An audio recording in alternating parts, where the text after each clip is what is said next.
Buckle up. Thank you for listening to Sarabian and Lawhorn on Musicians and Beyond, where we bring you the backstage info on the life, lyrics, and long journeys of the music industry. Today's episode number 4 is in honor of the Make-A-Wish New Hampshire Foundation and the Tri-State Make-A-Wish of Ohio, Kentucky, and Indiana. Any donation will help sick children reach the destiny of their dreams and help make wishes come true. Today, we are zooming in from Nashville, Tennessee, a very special guest who probably put his tea time on hold for us. He's an avid golfer. Yeah. He's an avid golfer and a hell of a musician. He's been with the same band for about 15 years. The band is Lee Brice. They've had 8 number 1 hits on the Billboard charts, and we are honored and can't thank him enough for spending his time and getting on our show, Mr. Michael Gray. Hi, Mike. How you doing, buddy? I'm doing great. You both? Fantastic here in Boston. We can't thank you enough for coming on with Lawhorn and Sarabian, Sarabian and Lawhorn. He's John, I'm Mark, and we're excited to have you here with us today, Michael. Well, thank you for having me. And I did book a tea time for after this. Outstanding. Good for you. Where are you going to be playing today? I'm going to go up about 12 miles near Springfield, Tennessee, just north of me. Excellent. Who do you usually golf with? Do you just have the same crew? I met some guys on the golf course a couple years ago, and they're still my friends. When I'm on the road, it's the tour manager, the other drummer, and Lee, us 4 golf. Nice. Fantastic. That's a good Who's day. the best? Dawne, he took golf in college for 2 years. Okay. All right. So he has a one-up on you. Yeah. That's cool. It's all good. Yeah, absolutely. You were talking about tour. You're going out, when is it? Next week you're doing a national tour? Well, we just 2 shows in Texas this past weekend. 10 days off. Then we head to upstate New York, West Virginia, Kentucky. Couple days off in Nashville. Then we hit our headlining tour in June. Fantastic. That's pretty cool. Yeah, we're excited for you to get on the road, and hopefully we'll be able to find you and track you down and meet back up when you're out there. We had a good time with you in Nashville when we saw you down at the Bluebird playing with Batson and Haines up on stage at the Bluebird Cafe. It was a fun night, and then we went out to dinner and had an even better night. Good company and good people. Yeah. You know, Eric and I grew up in Maryland. We used to be in a band together. Well, you know, I was going to get to that. I figured I'd go down the road of us being out that night and how you played with Eric there. How many years ago was that? Oh, my God. Late 20s? Really, that long? Yeah. Well, we've been friends a long time. That's good to hear. Eric's a good man. We really like him, and we appreciate everything he does with us and for us, and just getting to spend time with him is a real treat. Yeah, I love him. Yeah, he's a good dude. He was first guest on Musicians and Beyond for episode number 1. Was that your first band that you were in then, or were you in one before? No. I was 14, and my dad was teaching me to play pool because my dad was a big pool shark, Vegas and all that. So this little bar, he heard the band leader talking and saying, man, our drummer can't make it because snowstorm. And it was like 30-mile drive. Dad told the guy, hey, we live right down the street. My son has his drums there. Said, all right, time to go get him. Got the gig. It was a band called the Virginians. I was 14. That's awesome. $20 a night. $20 an hour? A night. A night. Oh, boy. That was big money back then. Yeah. At 14 years old, that's a great place to start out and be able to get out on the road with someone, that's for sure. Yeah, timing is everything for sure. Yeah, and that's all I've been doing ever since. So you've been with Lee Brice and the band for about 15 years? 15 years last month. I'm the original member. Let me ask you, what was it like? How did you celebrate, and how did you get word that your song had just hit number 1, the first one? Well, I'm like, let me backtrack a little bit. Certainly. I didn't move to Nashville until I was 42. I did 5 years on Broadway, all the honky-tonks. Then I met Lee. He came in. I didn't know who he was. He sat in with the guy I was playing at Tootsie's.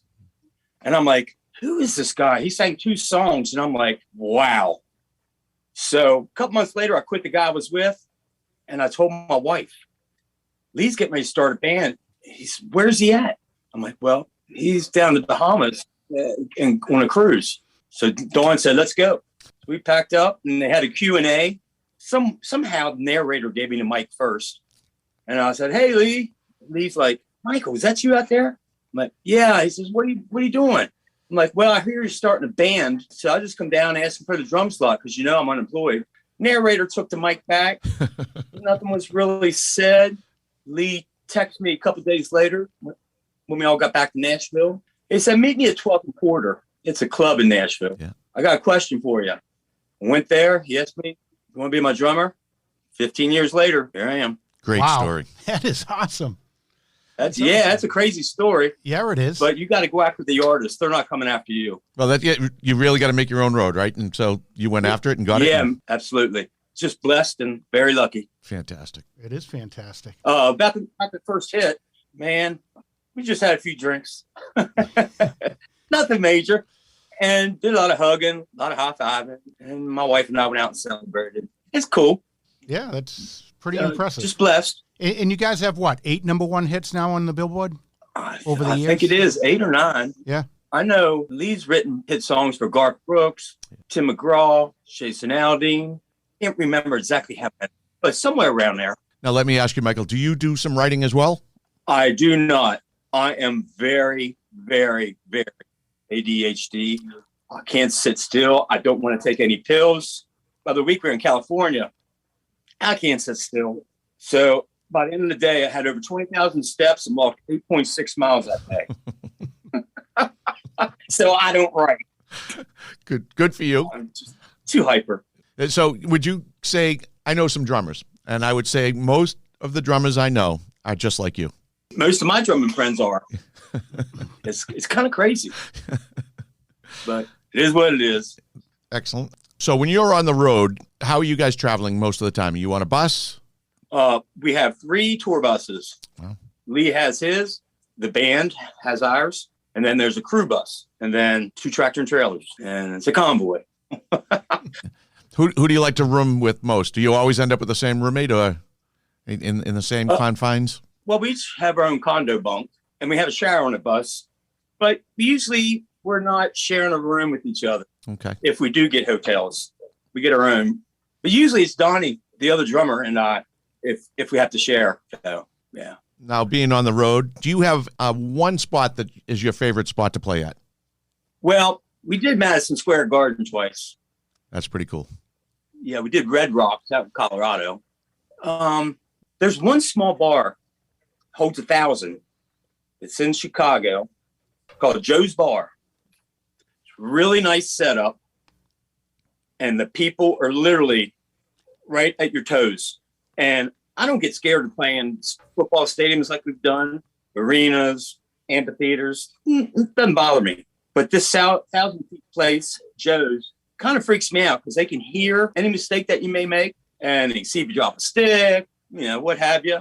But I love Joe's. It's just a hole in the wall, but a great place. Well, it seems very intimate, kind of like the Bluebird Cafe is. That was my first time. Really? I mean, I've been there watching other artists. Yeah. But that's my first time I was invited to play. Oh, that place is dynamite. Very cool. Yeah. So you've mentioned your wife a couple times. Does she go on the road with you? She does not. Like when we were on a Luke Bryan tour a couple years ago, we'd play, let's say Chicago Friday and Saturday, same venue. So I'd fly her in. But most of the time, nah. Unless we're close by, Nashville show, maybe a show close by Kentucky, Tennessee line, Yeah, you guys got quite the celebrity household between you and your wife that's won many of pageants across the United States. Yeah, she's Mrs. Tennessee. Yeah, she does some radio interviews, and she goes, will you go with me? I'm like, all right. And next thing you know, they're interviewing me. I'm like, hey, I'm not here for this. This is for my wife. Yeah, this is her thing. I get you. Yeah. I get you. But you guys do some good things for people in need also. Your wife does a lot of fundraising for the Cancer Foundation and so forth? Yes. We try to donate our time as much as possible because we've been given so much. So we just try to return, the favor. Yeah. What a nice thing to do. Especially, and we don't mind it. We actually enjoy it because you know what? You come home at night, lay your head down the pillow. It's like, man, I feel good, Dawne. How about you? She goes, absolutely. Yeah. Not bragging or nothing. We just love to help. No, it's a good feeling. You've had a lot of success, both of you, in your personal lives, and to be able to give something back and feel better about that, That's pretty cool. That's a good spot to be in life. Yes, it's always about helping that next person. More people should do it. I agree 100%. I was looking through some info on you earlier, and you guys have been on pretty much every big television show there is. David Letterman, Jay Leno, The Tonight Show, The Ellen Show, Jimmy Fallon, Conan O'Brien, etc. What's that like? Yeah. Well, did you have a favorite or? They were all great. Letterman, Leno, and Fallon. I'm walking down to NBC Studio Halls, Rockefeller Center, and I'm just walking down, and here comes Jimmy Fallon and says, "Hey, man, you guys are going to rock tonight." I'm like, "How did you know I'm in the band?" And he goes, "I know who y'all are." I said, "All right, I want to photo op with you." So cool. That is. I mean, they're all gentlemen. What do you like on French fries? Ketchup or mayonnaise? Ketchup. Mayonnaise. Y'all eat that up there? I don't, but there are people that do. That's the first time I ever heard that. Yeah. I only eat mayonnaise on tuna fish sandwich or tomato sandwiches. I like it. That's it. Yeah, I've was heard an easy question. Some people do well, I try to, get your thoughts back in order, and that gives you a little chance to think things through. We had Francoix Simard in the other day, and he likes both mayonnaise and ketchup at the same time. Right. Oh, wow. Yeah, I'm going to have to try it. First time for everything. Yeah, it doesn't sound appetizing to me. No, but they have it like on, I don't eat there at McDonald's or anything, but I know they got like ketchup, mustard, and mayo on Big Macs. Yeah, what do they say? Special sauce, don't upset us? Yeah. That's it. I can't make it back on the road. We have 10 days off. I'm like, yeah, I can only golf so much. Well, when you come up here and play anywhere around the New England area, we'll take you out. We'd love to get you out for a round of golf up here. We have some pretty nice courses. You know what? Yeah, we come close by. Hit me up, and I'll get you some ticks. Oh, yeah, I think you guys are playing Hampton. Is it the Hampton Beach Ballroom? Yes. That's Hampton Beach Club Casino Ballroom. Yeah. 3rd? Yeah, I think you're right. That's June 3rd. Yeah, that's. Do you take your clubs on the road with you? Absolutely. I only need New Hampshire and Rhode Island. I golfed every other place. You have to make that happen. We may have to get you out for a round with a couple of friends, and that would be awesome. Yeah, we'll have a good time. Yeah, we take our clubs on the road. Good. Nice. Good. Just to get off the bus. And we'll make sure New Hampshire's on the map. Absolutely. Now. Awesome. Thank you. Fun. Anytime. You've been in the music industry. You've played with a lot of people. The venues are many. If there was one person you could collaborate or play with, who would it be? Here we go again. Living, alive or dead? Alive or dead? Well, I'm going to have to say Beatles. Wow. That's a good one. Man, that music is so much substance. It really does. Man. Oh, that's good. I That's would a good love answer. it because Ringo is a hero of mine. Well, that brings us to another Still question. is. Your biggest influences. When you were 14, what brought you to the drums? Wow, very good question. My dad used to put 45s in jukeboxes, change greens on pool tables, and he'd always come home with the 45s. He'd put the new ones in, take the old ones out, and I'd play along with it, just bang, literally on pots and pans. It's in my baby book. Been playing ever since I was 2. Wow. And it's just weird. Never stopped. You were meant to, that's for sure. Were either of your parents musicians? There is nobody really that we can track in my family that plays, except one of my dad's brothers. He plays a little acoustic guitar. That is it. Just to make him popular at a party at night. Yeah. I don't know where I came from. Wherever it is, it must have been a good spot. Yeah, it was a good spot. Oh, it's great. I love it. So let's see, going out on tour, what do you like to do when you're home? When you get that time off, what are you doing? Relaxing at home with the wife, or do you guys get to do other things? Well, I don't golf on the weekends because I want to spend time with her when I'm home. We go out to dinner. Actually, since I'm so hyper, she'll go do her corporate gig, and I do everything in the house. Vacuum, dust, dishes, laundry, folded towels. Well, I'll tell you that. I don't mind doing it. That sounds like my wife wishes I was hyper like you. If I was to ask Dawne if that's true, would she agree with that? That you do all that? She would say 1,000%. Wow. That's good. Okay. Good. Yep. Good. We like to go out and visit with some of our friends. There's a couple places by Opry Mills, by Nashville Palace. They got the Scoreboard, Music City Bar and Grill that we love to go to because they have some killer players there. So we don't go down to Broadway. We'll have to remember those spots because John and I are hoping to get back down in the near future. And it would be nice to get off of Broadway and explore and see some other areas around there that have great playing musicians and good attractions and food. So we'll let me know because I'll remind you of the places because there's so much more than Broadway in Nashville. Yeah, definitely. Michael, have you ever played the Grand Ole Opry? Many a time. Many a time. That must be something because it's so iconic. Man, I freaked out the first time. I thought I was going to have a panic attack. I played there like 12, 13 times. And then I played the Ryman, I think total of 3. We headlined there before with Lee. Sold out. Yeah, that was a blessing. Well, that's interesting. You mentioned it before that, you've played stadiums and you play in front of huge audiences, and then you get in front of this intimate one. And it's refreshing to know that musicians never lose the butterflies, that at times that they still feel that. And no matter how big you get or how many times you've played somewhere, you can still go out there and get that energy and that excitement yourself. Yeah, especially, when you're playing a show and people want to go see Lee Brice, it's going to be like amazing. They're singing all the lyrics and, it's sold out and they're LB fans. Yeah, if you lose that feeling, you should find another gig. Amen. Right. Yeah. So you mentioned it before, LB, Lee Brice, you knew at the moment you first heard him that he was something. I knew he was special. He did a Garth song, and I forget the other one was. Man, I was like, this cat's got it. I got to score this gig. Good for you. And great boss, takes care of all of us. We got a beautiful camp. Just great. I mean, we get home from the road. Somebody would go, hey, you want to go fishing? You want to go golfing? You want to go hiking? It's just like family affair. Yeah, nice. Not everyone gets to experience that, and that you guys do it at that level and still enjoy it as much as you do. It's a great spot to be. Yeah, we all know when to stay away from each other because everybody else has been there 14 years. So we know each other's clicks and ticks. Yeah, it's important to recognize that and give each other space. As much as you like being together and as much time as you have to spend together, you do need that time apart. Yeah. Like I look forward at the end of this for John going his way and my going that way. Yeah, I'm just kidding. I can only take so much of him. It's funny, on my way in, Mike, I heard one of these girls by you guys.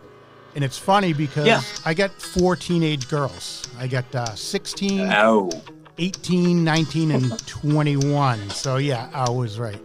But anyways, they pretty much hate all of my music. And Lee Brice is one of the bands that we have in common that we both like. So they have you guys on our playlist. And when we're out on Lake Winnipesaukee up in New Hampshire on the boat, you guys are on the playlist, and we all agree upon that. And that doesn't happen all the time. It's funny, Mike, when we first started going through this idea of what we wanted to do here, one of the things that popped into our heads is I'm a little bit country, he's a little bit rock and roll. I don't know if you've ever heard that used before up on a stage, but so we've got real differences in musical taste, but we all, we both appreciate music all around. But he's coming back over to the countryside a lot more, A little bit. Yeah, we're kind of like Dawne and Marie, but I want to be Dawne, Here in Nashville. You saw them down there? Yeah, at the arena. I grew up on the Osmonds. I have all their albums. Yeah, same. So I said, come on, Dawne. We got free tickets. So let's go check out part of the show. And it was freaking awesome. That's good. Yeah, they've been around forever. They have, and they still look the same. Yeah. I wish that could happen to me. Hey, you guys like Hall & Oates and like Motley Crue? Oh, absolutely. Bryan Adams? Yeah, great to see him back out with an album. I went to a concert 1983 and saw Bryan play in Worcester. Yeah, the 3 of my favorite. Just from back in the 80s, Oh, yeah. I love to watch, is it John's House on TV? He's got the series. And musicians go play at his house, and they have a little series that follows them along. And what the Daryl's house. Daryl's house. Daryl Hall. Yeah. That's a fun show to watch. Buddies that played there with Darius Rucker. Oh yeah, it's a real fun show to watch, and the diversity of people that he has in. He doesn't stick to one genre. He's had a little bit of everyone. Oh yeah, he's Motown and soul. I think I've seen every episode. Yeah. Oh, good. Excellent. Yeah. I'm a big 80s guy, too. 80s rock and roll. Yeah. Motley Crue. I love it. Well, what about Aerosmith? Aerosmith's awesome. Are you ready for this one, dude? Pretty soon, Aerosmith Extreme at Fenway Park coming up. Wow, that would be epic. It is epic. You ought to come up for it. We'll get ourselves into Fenway and get you over there and show you around, get you out on the town. Yeah, that'd be awesome. We did a House of Blues right beside. Oh, sure. Fenway. Yep. So during the day, I can't remember if it was a game or not, but we walked over to this bar and you go in and they raise like this garage door and you're sitting there drinking beer at center field. In the wall. Yep. Yeah. It's a cool spot to sit. Yeah. Yeah. Everything in Boston revolves around drinking. I love Fenway. I'm a big baseball. Oh, then you got to get up here. When you're on the road up here, if we can get you to a game, let me know. We'll get tickets and get you there. I would so be there. All right. Well, like I say, we'll talk a little bit more. Growing up in Maryland, I'm an O's fan, so. Oh, yeah. We've gone down to the games there and had a great time. I love going over there and seeing them play. I don't want to ever go back to a Baltimore Ravens game, though. However, I do like going to the ballpark. Well, good for you and the Ravens, because I've been a Miami fan since I was 10 years old. No kidding. I've got a kid that's been a Dallas fan. I took him to Tampa Bay, Dallas at the beginning of the year, and he's constantly reminding me that he's a Dallas Cowboy fan, and I'm constantly telling him he's allowed to move out at any time, but he stays. And I have to admit, I am a Tampa Bay fan now. I don't know how that happened, but hey, it is what it is. So you're out on the road coming up soon. How long will you be on tour? When does it end? I checked it this morning. I think end of September. Yeah, I'm almost certain. Like the last week of September, we're done. Maybe a show here and there towards the fall and winter. As of now, good. But we're going to be slammed June, July, August, September. That's a great summer. I love it. Busy's good. I was a little surprised that you guys weren't going to the Bank Pavilion up in New Hampshire, up at Lake Winnipesaukee. I think you've played there in the past, but they got some pretty big names, but I didn't see you on the bill for that. The ballroom we played, but what was the other one you mentioned? Yeah, the other one's the Bank Pavilion. It's in Guilford, New Hampshire, up on Lake Winnipesaukee. Oh, yeah, we played there. Yeah, you played there before, but I didn't see you on the bill this year. Is it possible that they'd slip you in at the last minute, or what's already out there is what it is? When we played there, we weren't headlining. We were still climbing that ladder. Yeah. I think it was out with Brad Paisley or Luke Bryan. Yeah, it's got some big names there. It's a great spot. And yeah, it's beautiful up there. Yeah. But New England's beautiful, period. Actually, you start June 2nd here at Hampton Beach, New Hampshire, the Casino Ballroom. Then you're off to Bridgeport, Connecticut. I'm just looking to see. Cincinnati, Ohio. I like it out there. That's a fun city to be in. Yeah. They get a little spot that sits right above the city. I think it's called Mount Adams. Sits right above the city. It's like a Beacon Hill type environment, and there's a lot of great spots up there, great restaurants, about 6-7 miles out of the city, if that. But it's a good spot to hang out. Yeah, I've been through there. That's a nice small ballpark there, right? I mean, if that. I've been by it so many times. I still need to get to a game. Oh yeah, so I go out to the Indianapolis 500 every year, and we either go straight into Indy or we stop in Cincinnati. And we spend a night there, and it always lines up that there's a great game to see, and it's a fun little ballpark to be in. Yeah. I've Googled pretty much every MLB stadium. Does David Letterman still go to the 500? He does. Yep, I've seen him out there a few times. The camera's always panning on him wherever he is, but I've seen him out a few times. I think this is going to be about my 24th, 25th year. No way. Yeah, and we meet about 40 people out there in total that all come from around the country and hit that spot at the same time every year, and it's a lot of fun. That sounds like awesome. It's a big spectacle. You don't even have to like the racing. As long as you like spectacle, people watching, good music, because they always have Carb Day concert, and you get about 100,000 people out there in the field for Carb Day. It's I've seen just about everyone out there. We were supposed to go one year. We were playing somewhere near there, and I think it was a rain out, so never made it. That's too bad. If you get a chance, make sure you stop by there. It's a great event. There's a lot of once-in-a-lifetime opportunities that surround it. And if you get to St. Elmo Steakhouse out in Indianapolis, that's another good spot to stop in. All right. I like it. That's good. I just flew in last night from Vieques, Puerto Rico, so it was a little warmer and a little muggier down there, but I was on a beautiful beach. And I love Puerto Rico. Oh, yeah, that little island may be my favorite little spot in the world because it's not overrun by tourism yet. And hopefully not enough people are listening to this today to hear me say that, because I don't want a lot of people to find it. Yes, don't give up volunteer information. Yeah, it's a very rustic little spot. If you ever get a chance to sneak away down there, it's a very special island. It's got a bio bay on it. It's got some great restaurants and just a really cool, laid-back vibe that you won't find everywhere in the Caribbean. I'm into that. I've been to San Juan 8 times because I did a 4-month contract in '98 on Carnival Destiny. Oh, okay.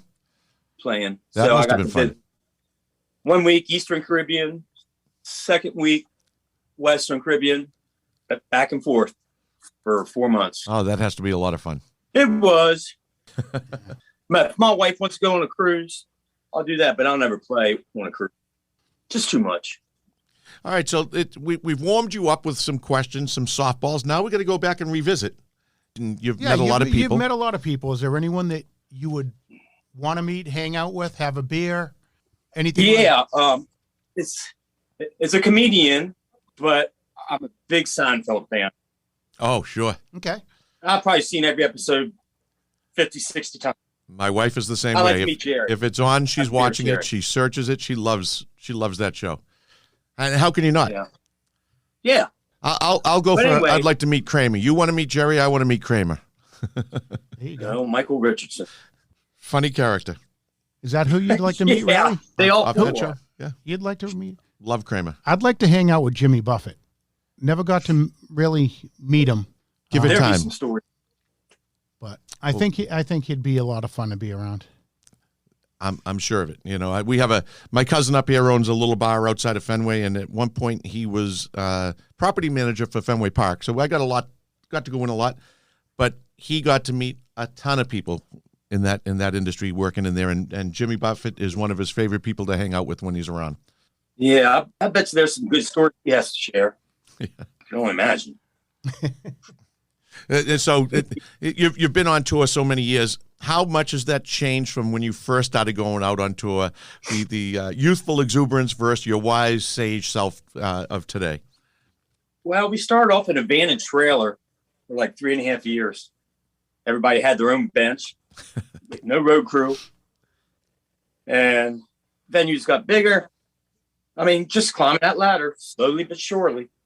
Well, I was just wondering how the late nights versus how early you go to bed now to get up for a show.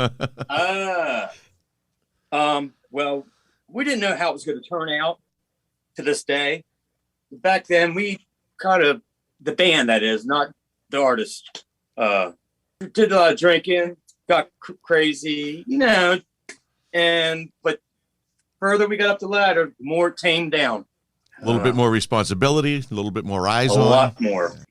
But yeah, we're all adults. We know when to stop and be good or not be bad. Yep. It is what it is. I like it. Well, good for you. I'm glad you got to have that experience. It's something I wish more people could enjoy, the rise up and get to, you know, that level. I've seen it from day one to this day. And nobody can ever take that away from me. That's Struggle awesome. Was great. Good for you. It is. What a ride that is. You could probably write a book on your experiences through your life. Yeah. Well, listen, I can't thank you enough for coming on today. Anything that you would like to talk about, you know, get rid of our questions out of the way. What's on your mind? What do you got going on that you'd like to talk about? And well, I've been running since I got home, so I really didn't think I was going to get this question. So, actually, I just washed my car before I came on here. It's like the simple things you get to do right now, right? You get to settle down. Just come out to an LB concert. Well, we're thankful that I'm pretty simple. Yeah, we're thankful that you know, we know that you don't have a lot of time and that you took, you know, time out of your busy schedule and, you know, rescheduled your golfing for us. That's much appreciated because, you know, Eric told me that you're quite a golfer and that's one of your passions. Yeah, I love it. Again, you know, thanks for having me. Dude, on behalf of Musicians and Beyond, we really want to thank you. And we will definitely be in touch in the future. And if you have any friends that you'd like to get on here or any suggestions, I'll make note of that. Yeah, that would be great. One of the things we like to do is network as much as we can, and you know, not just for the podcast, but for friendships. And everyone we have here, and we met you through Eric, and you know, Eric is a great friend of ours. We love him dearly. So the more people we can meet through that, and Eric is a wonderful guy. Get the same feeling from you. So we consider you our friend, and we look forward to more experiences with you. Yeah, thank you very much for coming in and spending your time away from Dawne and your life and sharing some insights for the people that are listening. You're more than welcome. Yeah, thank you so much. Thank you. We really appreciate it. And with that, we'll say thank you for being our friend, and we'll look forward to seeing you up here when you're in New Hampshire. Okay, my friends. I like it. Thank you for being our friend.